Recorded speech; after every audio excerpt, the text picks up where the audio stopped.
Hello বন্ধুরা, আজকে আমি বানাবো শোল মাছের পাতলা ঝোল। আর এই শোল মাছটা দেখুন কতটা বড়, আর পিসগুলো কতটা মোটা মোটা হয়েছে। শোল মাছের ঝোল বানানোর জন্য প্রথমেই কিন্তু আমি মাছগুলো খুব ভালোভাবে ভেজে নেব। অনেকেই আছে মাছ না ভেজেও কিন্তু ঝোল করে, সেটাও কিন্তু খেতে দুর্দান্ত লাগে। আর আপনারা কে কেমনভাবে শোল মাছ রান্না করেন অবশ্যই কিন্তু কমেন্ট করে জানাবেন। আমরা কিন্তু বেশিরভাগই এই ভাজা করেই রান্না করি, কারণ কাঁচা মাছ রান্না আমাদের বাড়িতে সবাই অতটা পছন্দ করে না। আর মাছ কিন্তু এবারে উল্টে দিচ্ছি, খুব কড়া করেই ভেজে নেব মাছটা। হালকা ভাজলেও কিন্তু খুব ভালো লাগে, কিন্তু আমাদের বাড়িতে আবার একটু কড়া করে না ভাজলে খেতে চাই না। আর মাছটা কিন্তু উল্টে পাল্টে ভালো করে ভেজে নিচ্ছি। আর এবারে মাছ ভাজা হয়ে গেছে, এবার মাছটা কিন্তু আমি নামিয়ে নেব।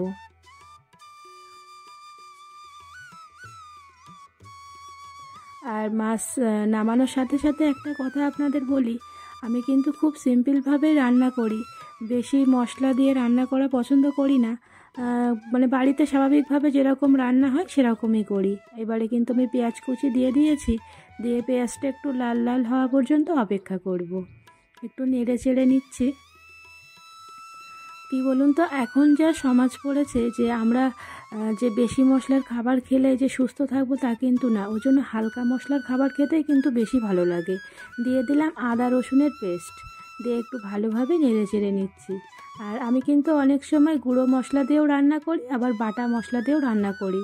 যেদিন যেরকম হয় সেরকম, তাড়াতাড়ি রান্না করতে হলে কিন্তু আমি গুঁড়ো মশলা দিয়ে রান্না করি। টমেটো কুচি দিয়ে দিলাম, এবারে আবারও একটু ভালোভাবে নেড়ে চেড়ে নিচ্ছি।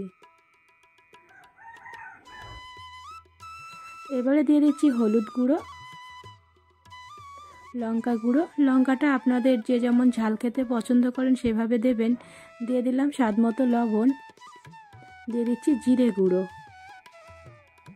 আর দিলাম ধনিয়া গুঁড়ো। দিয়ে ভালোভাবে মশলাটা কষিয়ে নেব। মশলা কষানো হয়ে গেছে, আর মশলা থেকে কিন্তু তেলও ছেড়ে এসছে দেখুন। আর তেল ছাড়া পর্যন্ত কিন্তু আমাদের মশলাটা কষিয়েই যেতে হবে। এবারে দিয়ে দিচ্ছি পরিমাণ মতো জল। আপনারা যে যেরকম ঝোল খেতে পছন্দ করেন সেভাবেই দেবেন। আমি কিন্তু একটু ঝোলঝোলই করব, বেশি মাখো মাখো করব না, কারণ আমাদের বাড়িতে সকলে আবার ঝোল খেতে পছন্দ করে। আর এবারে কিন্তু আমি মাছ দিয়ে দিচ্ছি।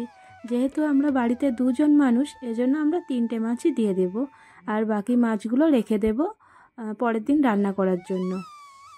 আর এবারে খুব ভালোভাবে ফুটিয়ে নিতে হবে। আমার মনে হয় ঝোলটা যত ভালোভাবে ফুটবে তত কিন্তু মাছের স্বাদটা ঝোলের সাথে মিশে যাবে। আর এই দেখুন ঝোলটা কিন্তু অনেকটাই কমে এসেছে। এবারে কিন্তু আমি তরকারিটা নামিয়ে নেব। আর আমি কিন্তু তরকারি এইভাবেই রান্না করি, এর থেকেও সিম্পলভাবেও রান্না করি। আপনারা কিন্তু অবশ্যই কমেন্ট করে জানাবেন আপনারা কেমনভাবে রান্না করেন। এই দেখুন রেডি হয়ে গেছে। Thank you.